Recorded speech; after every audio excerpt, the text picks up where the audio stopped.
Well, in September of 1938,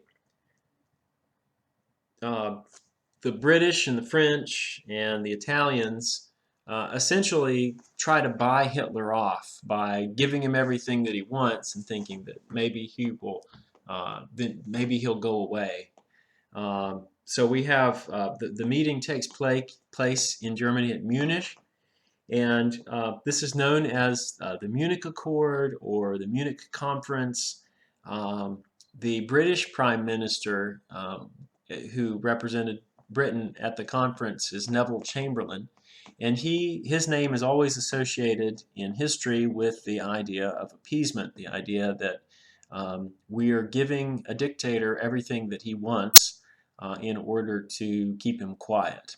Um, of course, it was a failed strategy. It didn't do anything to stop Hitler. In fact, it bought him time. But at the time, uh, Neville Chamberlain, flies back to England. He lands.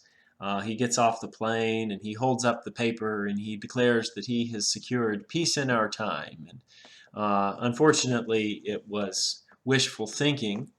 Uh, and again, I have no idea why the Munich Accord wasn't important enough to conclude on this chronology.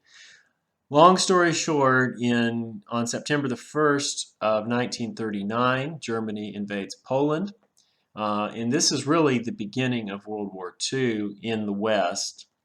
Now keep in mind, if you look over here on the right, in 1937, Japan has already gone to war against China. And so the Second World War technically probably begins, there's a very good argument for saying that it begins in 1937 and not 1939. And certainly not 1941, which is when the Japanese bomb Pearl Harbor and get the United States involved in the war. But going back to Poland and Germany in 1939, remember, well, I guess I didn't mention this, that Russia and Germany had made a secret pact. So Stalin and Hitler get together and basically agree to carve up Poland. They form a sort of a secret alliance. Hitler says, look, if you guys will leave us alone and not attack us, you can have part of Poland, but we want part of Poland. But September 1st, 1939 is really the day that Hitler crosses the line as far as many British and French are concerned. In 1940, he then turns his attention to Denmark and Norway, the Netherlands and Belgium. Of course, Belgium was the place that Germany crossed through and attacked in order to try and get into France during World War I. They try a similar strategy here. But unlike in World War I, France quickly capitulates. So as you see on this timeline, by 1940, by June of 1940, the French forces are completely demoralized and defeated by Hitler's stormtroopers. The idea of blitzkrieg, of lightning war, was something that the Germans had tried in World War I, and it hadn't been very successful. But the Nazis were very good at it. The German soldiers under Nazi had learned some lessons from World War I, and they came in lightning fast and with devastating results. So May of 1940 is when Winston Churchill becomes Prime Minister, taking over for the appeaser Neville Chamberlain. And again, the reason he's given this position is because he has, from the beginning, advocated a very strong stance, a strong British stance against Germany. It is around this time that he delivers the blood, toil, tears, and sweat speech that I have asked you to watch. And so please take a look at that. Shortly after that, again, the war effort is going very badly for the French and the German, British divisions against the Germans, to the point where they are forced to evacuate at at Dunkirk in France, and so Dunkirk is a important moment because even though it is a retreat, it's a retreat that ends up saving much of the French army to fight another day, and also rescues many British soldiers.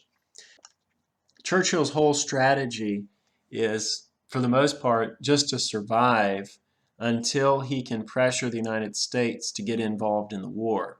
Now, ultimately, he was not successful in doing that. He kept begging Franklin Roosevelt to get involved, and Franklin Roosevelt kept dragging his heels.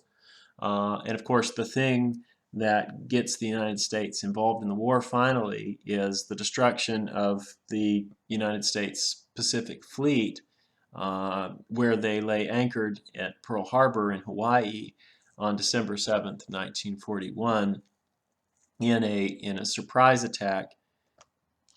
But going back to 1940 for a minute, you see here the Battle of Britain between June and September of 1940. This is when Nazi Messerschmitts, their airplanes, are flying over Britain along with their bombers and dropping bombs, particularly on the city of London, but also on other places. And the Royal Air Force, the British Air Force, um, is very successful in keeping those bombings to a minimum. Of course, they're not able to prevent all the bombs from getting through, but many of them are. Um, and it's really a combination of the British Air Force along with the British Navy that keeps the Germans from being able to successfully invade Britain. This is one thing that we see over and over again in British history is the role of the English Channel in keeping invaders out, although of course there are some notable exceptions. So the tide of the war doesn't really start to change until the middle of 1941. That is when the United States finally is able. Excuse me, hold on. We're not quite there yet. 1941. This is when the Germans make the mistake of invading Russia, and particularly at Stalingrad in the Urals, in the Caucasus. Um, the Russian winter gets the best of Hitler in the same way that it has gotten the best of many invaders, particularly notably Napoleon. Um, and after a protracted siege, the Soviets end up beating the Nazis back at Stalingrad in 1943. And over the next year, the Soviet army, the Red Army as it's called, is able in sort of kicking the Germans out of Germany.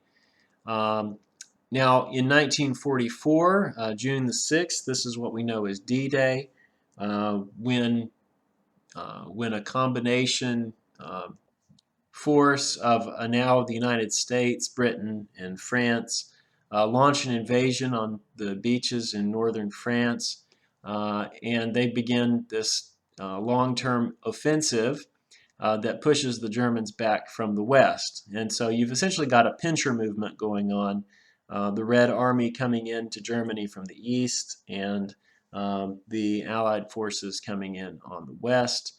And things are beginning to get very bad in Germany. And realizing that they are about to lose everything, Hitler begins work on what is known as the final solution to the Jewish question. And again, it seems kind of irrational that there would even be a Jewish question if you think about it, but this is the way Hitler's mind worked, and many people apparently shared his views that really the most important thing to be done now was to exterminate as many of the remaining Jews as possible.